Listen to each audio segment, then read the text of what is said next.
মানে আমার কৃষ্ণের কাছে আমি হেরে যেতে পারি।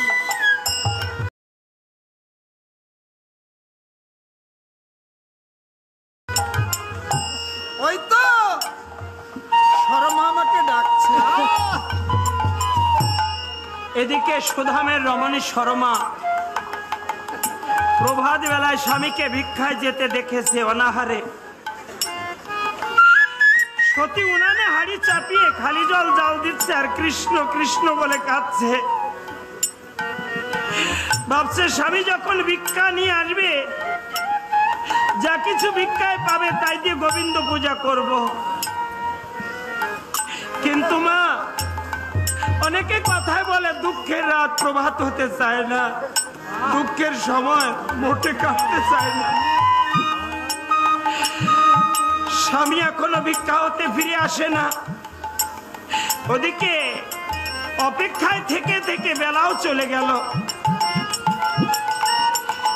তাই সতী বিলম্ব সইতে না পেরে আপন পতিকে ডেকে শুধাচ্ছে, ঠাকুর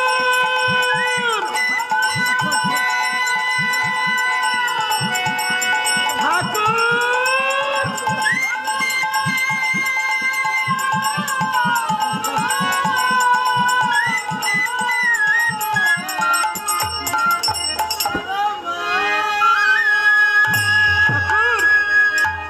ভিক্ষায় কি পেয়েছো শীঘ্র করে দাও, কৃষ্ণ পূজার সময় যে চলে গেল। শর্মা, আজও আমি ভিক্ষায় কিছু পাইনি শর্মা। ভিক্ষায় কিছু পাওনি? কিছু পাইনি, তবে দেখবে আমি কি পেয়েছি শর্মা।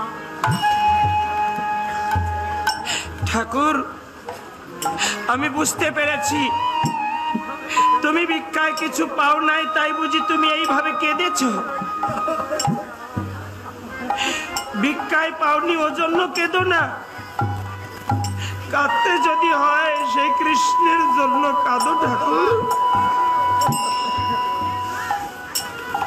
অভাব আমাদের চিরসাথী, অভাবের জন্য কেঁদো না কোনো সময়। কৃষ্ণ নামের জন্য অভাব কখনো তোমার আমার মনে না থাকে। ঠাকুর, শর্মা, তুমি ভিক্ষায় কিছু পাও নাই, তাতে কি হয়েছে? তুমি আসবার পূর্বে আমি গোবিন্দ পূজার নৈবেদ্য জোগাড় করে রেখেছি। শর্মা, কি বলছো তুমি? গোবিন্দ পূজার নৈবেদ্য তুমি কোথায় পেলে শর্মা? ঠাকুর, ভগবান আমাদের ধন জন কিছুই দেয় নাই, তবু একটি জিনিস এখনো কেড়ে নিতে পারে নাই। কি কেড়ে নিতে পারে নাই শর্মা? নয়ন জল তো নিতে পারে না। নয়ন জলে পূজা দিব, নয়ন জল তো নিতে পারে নাই।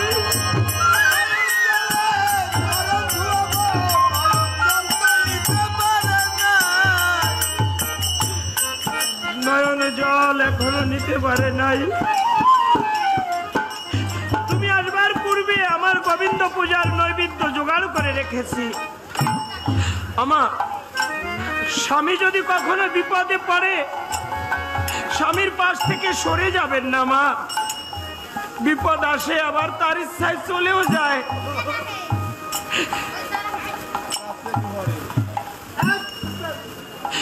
বিপদ আসতে পারে, কিন্তু স্বামী দেবতার পিছন থেকে যদি ঘরের নারী সরে যায়,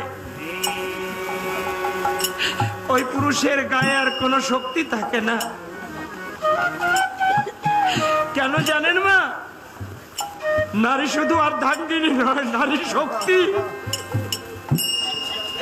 নারী দুর্গা, নারী কালী, নারী বেহুলা, নারী সাবিত্রী, নারী মালাবতী। তাই কোন কালে একা হয় নিখোঁজ ওই পুরুষের তরবারি। প্রেরণা দিয়েছে, শক্তি জুগিয়েছে এই বিজয় লক্ষ্মী নারী।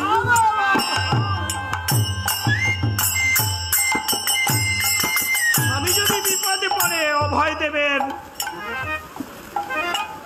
যদি অভয় না দিয়ে ভয় দেন, আর সে কোনোদিন উঠে দাঁড়াতে পারে না মা। পৃথিবীতে যাহা কিছু চির কল্যাণকর, অর্ধেক তার দানি আছে নারী, অর্ধেক দানি আছে নর।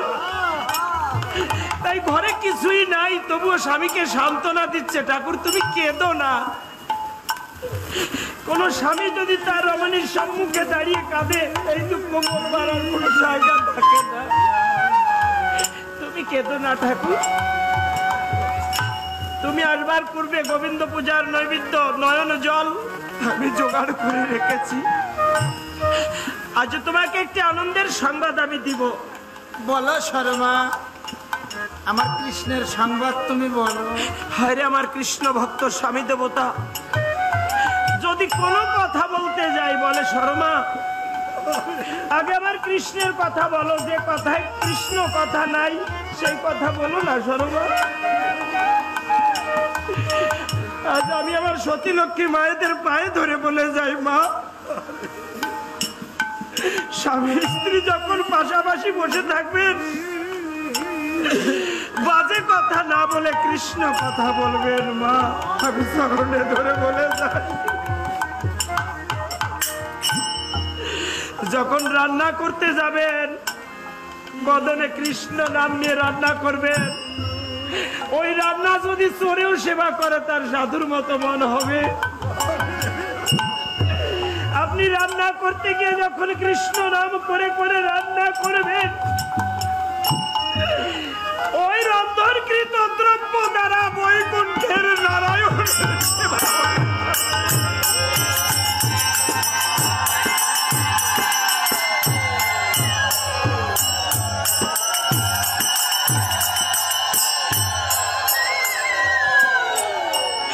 ঠাকুর, তোমার কৃষ্ণ তোমার বাল্যকালের খেলার সাথী। হ্যাঁ, আমার খেলার সাথী, তোমার বন্ধু। সেই কৃষ্ণ আজ দ্বারকায় গিয়ে রাজা হয়েছে। শুধু রাজা নয়, রাজার রাজা হয়েছে। আনন্দ পাও নাই? হ্যাঁ শর্মা, আনন্দ পেয়েছি। তোমার কৃষ্ণ এক দানব্রত যজ্ঞের আয়োজন করছে। মহামুনি নারদ এসেছিল নিমন্ত্রণ করতে। তুমিও সেই যজ্ঞে যাও ঠাকুর। শর্মা, তুমি তো জানো না শর্মা, মহামুনি নারদকে পাঠিয়েছিল নিমন্ত্রণ করবার জন্য। জানো শর্মা, এই জগতে না আমি বড় কাঙাল বলে আমাকে নিমন্ত্রণ করেনি। তোমাকেও নিমন্ত্রণ করে নাই? জানো ঠাকুর, আমি দেখলাম নারদ মুনি সকল আর ঘরের দ্বারে গেল, আমার কুড়ে ঘর বলে আমার ঘরের দ্বারে এলো না। আমি ভাবলাম নারদ মুনি বুঝি তোমাকে বলে গেছে, তা তোমাকেও বলে নাই। দুর্ভাগ্য। ঠাকুর, তোমার মন সমর্পিত মন, সমর্পিত মনে নিমন্ত্রণ লাগে না। আর গরিব যারা পদদলিত, লাঞ্ছিত, বঞ্চিত, ঘৃণিত, গরিব উপেক্ষিত, গরিব পদদলিত, গরিবের নিমন্ত্রণ পেতে নাই ঠাকুর। গরিবের নিমন্ত্রণ লাগে না। শর্মা, আমার মনে হচ্ছে আমার বন্ধুর মনে আমার কথা মনে নেই শর্মা। ওরা দুঃখ পেলে যদি ও গোবিন্দ ওরা তোমায় মেলে, আমি দুঃখ সাগরে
কথা বুঝি, আমার বন্ধুর নাই রে মনে।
ঠাকুর,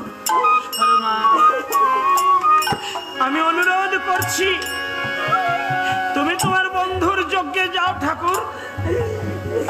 না জানি তোমার বন্ধুও তোমার আশার আশা পথ চেয়ে উদাস নয়নে তাকিয়ে দেখছে আমার সুধাম আসে নাকি। যাও ঠাকুর।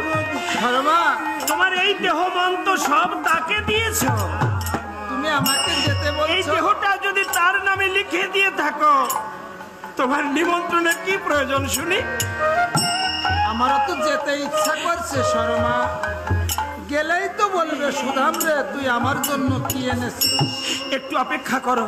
জানো শর্মা, হ্যাঁ, আমার বন্ধু না চিড়ার খুদের লাড়ু খেতে বড় ভালোবাসে। চিড়া খুদের লাড়ু? হ্যাঁ শর্মা, এই দুঃখিনীর ঘরে যে এমন কিছু নেই, আমি তোমার বন্ধুর জন্য কি দেব বলো? দেখছি আমার ভাঙা ঘরে কিছু আছে কিবা নেই।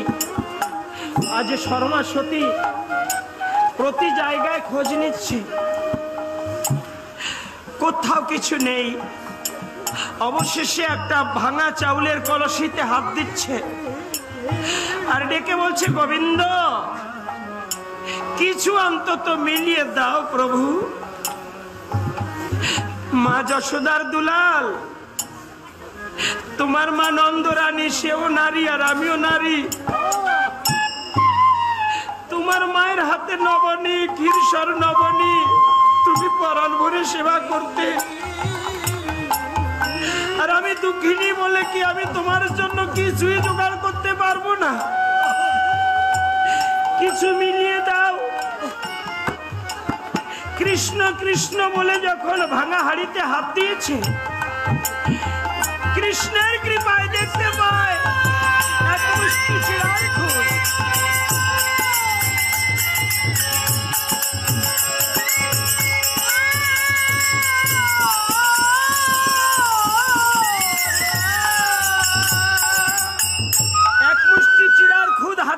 সতীর মনে আনন্দ ধরছে না।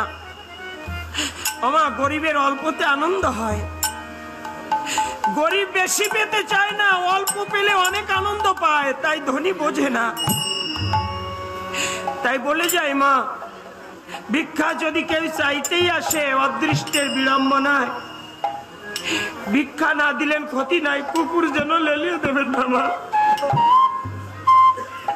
কেন জানেন, কোন সময় আপনার দ্বার থেকে সেই ভোলানাথ ভিখারির বেশ ধরে এসে গালি খেয়ে ফিরে চলে যায়, কোন সময় সেই শ্যামা মা ভিখারিনীর বেশ ধরে আপনার দ্বার থেকে গালি খেয়ে ফিরে চলে যায়, কোন সময় সেই কৃষ্ণ বলরাম আপনার দ্বারে এসে গালি খেয়ে ফিরে চলে যায়।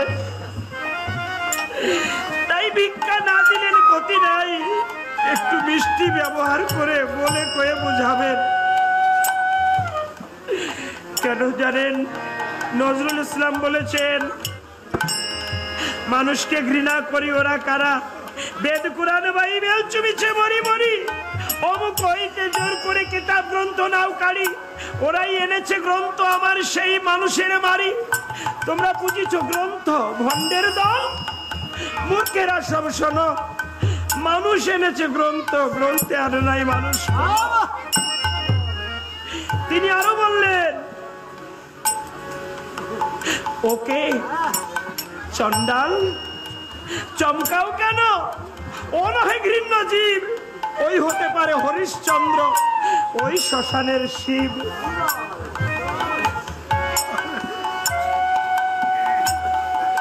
রাখাল বলে কারে হেলা করো, সে হেলা কারে বাজে, হয়তো গোপনে ব্রজের গোপাল এসেছে রাখাল সাথে। কাহারে করিস ঘৃণা, কাহারে মারিস লাথি, লুকায়ে লুকায়ে দেখো এরই মাঝে জনক বলরাম এলো নাকি।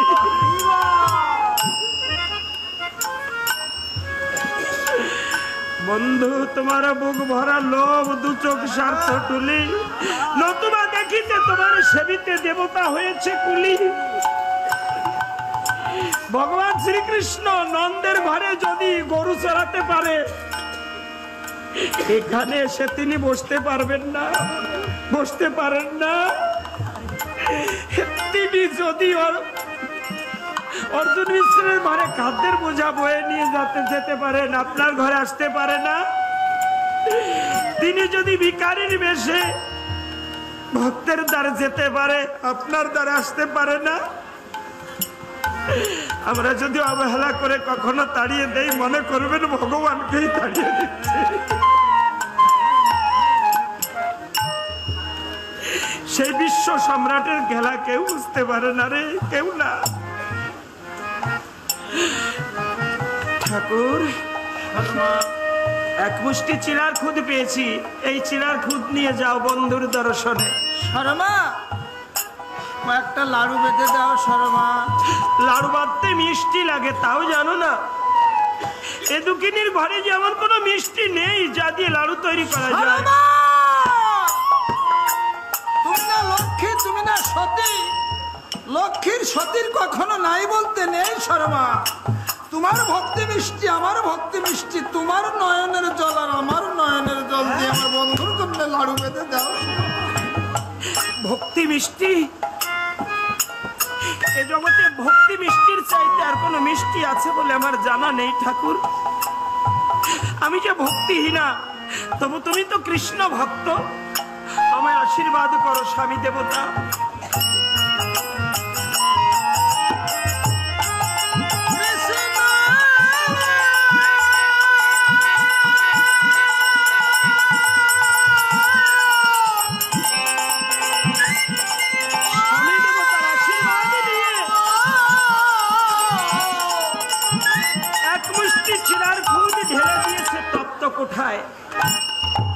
একদিকে জাল দিচ্ছে আর একদিকে নাড়াচাড়া করছে।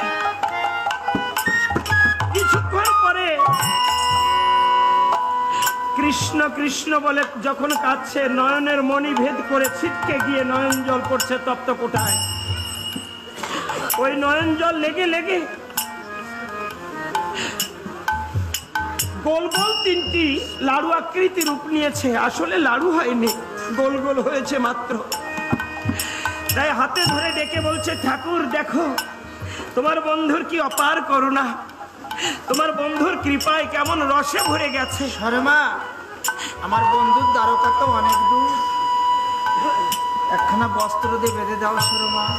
বস্ত্র দিতে পারো না তাই দাবিও করি না।